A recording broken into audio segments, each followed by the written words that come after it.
Hey guys, welcome back finally to another art video.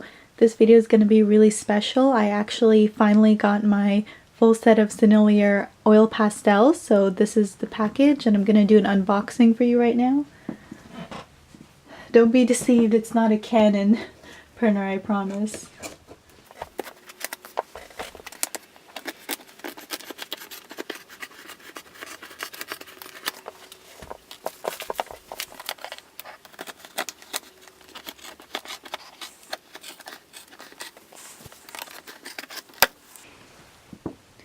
Alright, so I can already see the wooden box where all the Sennelier oil pastels are.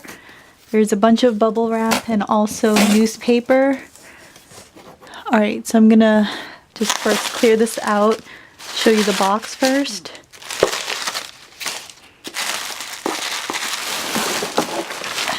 It's very light, surprisingly. Like my other wooden box sets aren't this light. This is interesting. Alright, let me get it out of the box and I'll return to the video. So here it is, the full set of Sennelier oil pastels, all in its wooden glory. So we're started off with a color chart, and this is printed on pretty thick cardstock, so that's interesting. Oh, I believe this was supposed to be wrapped outside of the box. I did buy this used slightly. It's barely used though, so. And then there's this cover, and wow, that looks amazing. There's some oil pastels that have like staining on them, but actually it's just this one. Everything else looks pretty much fine.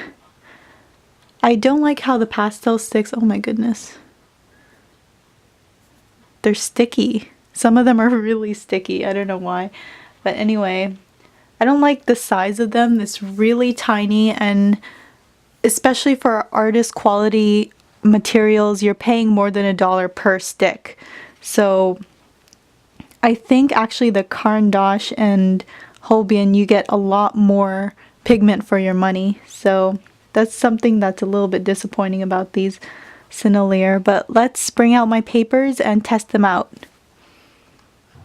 Alright, so here are my 4 different types of papers. Unfortunately, I do not have my Canson Mi-Tinte, but instead I have the Sennelier oil pastel paper. I managed to find it at a good deal on Cyber Monday, so I bought a few pads. Unfortunately, I am kind of disappointed about it. As you can see, the texture is very smooth. It almost feels like Bristol board with a slight cardboard texture. So I was really surprised because this paper is the most expensive out of all of, well, maybe the Roma is probably more expensive, but it's the second most expensive paper out of all of these papers and a whole lot of other artist quality papers. So I don't understand why like Sennelier went with like a smooth texture, because you really do need that heavy texture to be able to hold more layers of pastel. So let's just grab one of the lighter colors and test out the opacity and everything. Usually yellow has a really hard time showing up opaque on dark surfaces. It is opaque, although I cannot say more opaque than the Caran d'Ache or the Holbein, so I don't know about that. Oh, so this is my Roma Fabriano paper. This is Ingres Fabriano.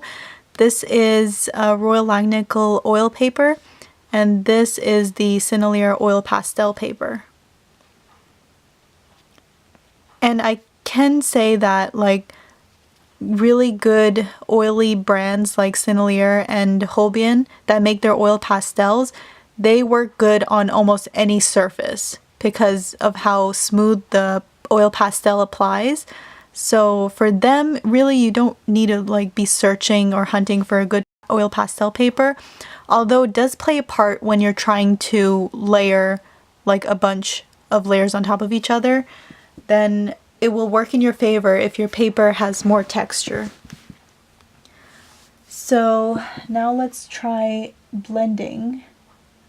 I must say these oil pastels do have a sort of like a rubbery kind of smell. It doesn't smell like crayons at all, but it's still like an uncomfortable kind of smell.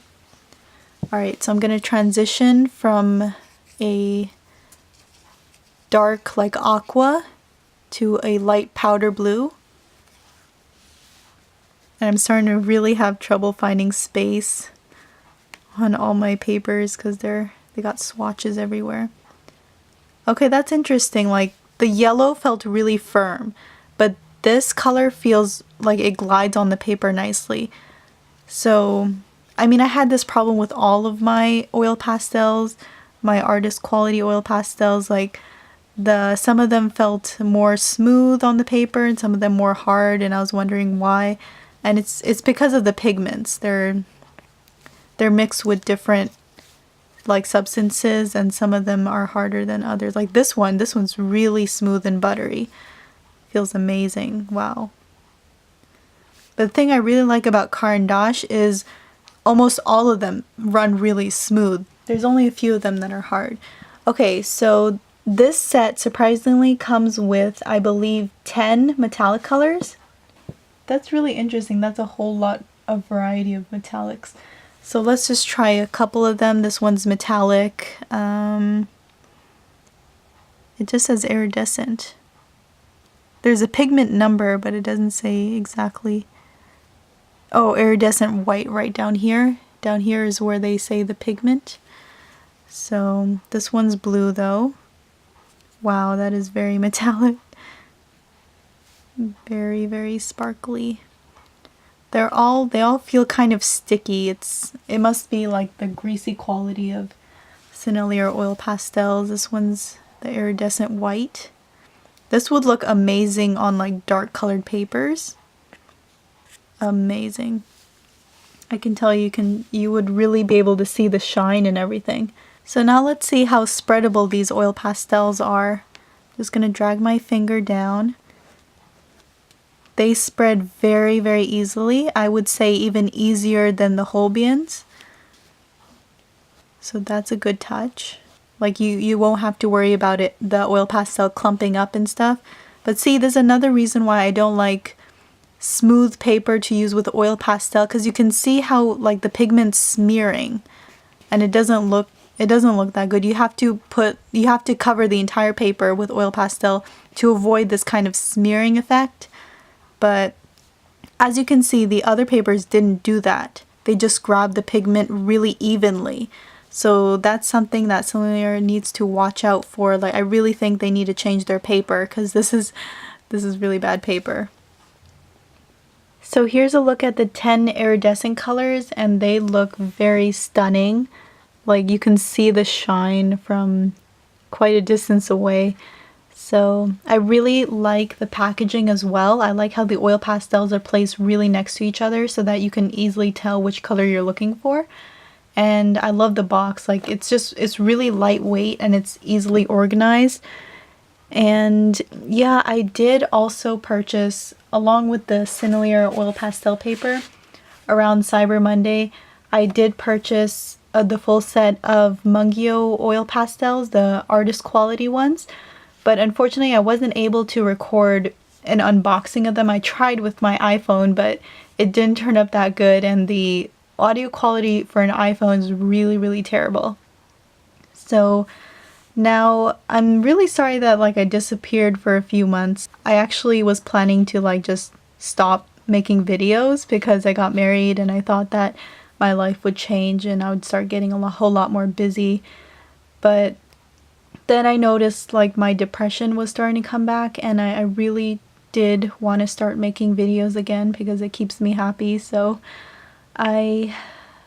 yeah, hopefully I'm gonna return to making videos. It's also been really difficult because like the whole moving transition, I had to switch different states, so that definitely took some time, packing and unpacking and all that, trying to get adjusted to my new life.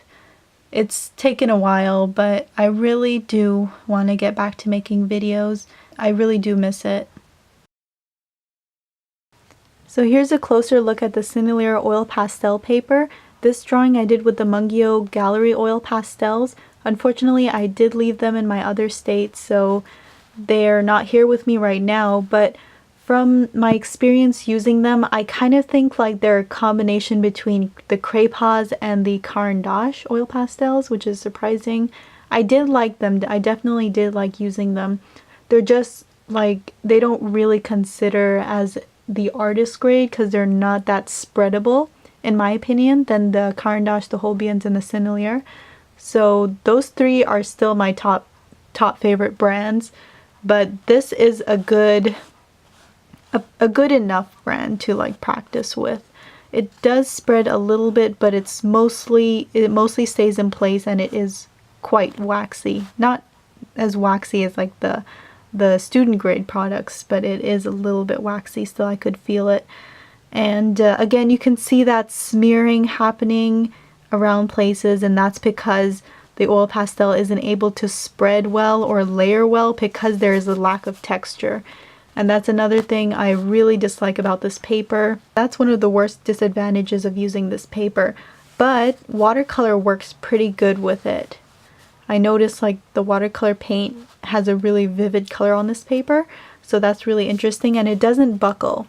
Because I was loading up a whole bunch of water over here and it wasn't buckling at all because the paper is really thick, like cardstock quality. So I did like that part. I might use the rest of it for just watercolor. And that's all I really have to say for this video. Thank you guys so very much for helping me reach above 600 subscribers. Honestly, when I stopped posting videos on my YouTube channel, I thought that it was just gonna start dying out, like I'm just gonna lose all my subscribers or something, but I was surprised to see the subscriber count still raising even after I was on hiatus. So thank you guys very much for always supporting me. And I'll try to do a more in-depth review on my Mungyo oil pastels once I reach back home. And also on the Sennelier, because I probably won't be doing a speed paint in the few weeks that I'm here. I'm only here to meet with my family for the holidays, so I'll be returning soon, hopefully, and then I'll get back on track to making videos. Thank you guys very much for watching, and I'll see you guys in my next video.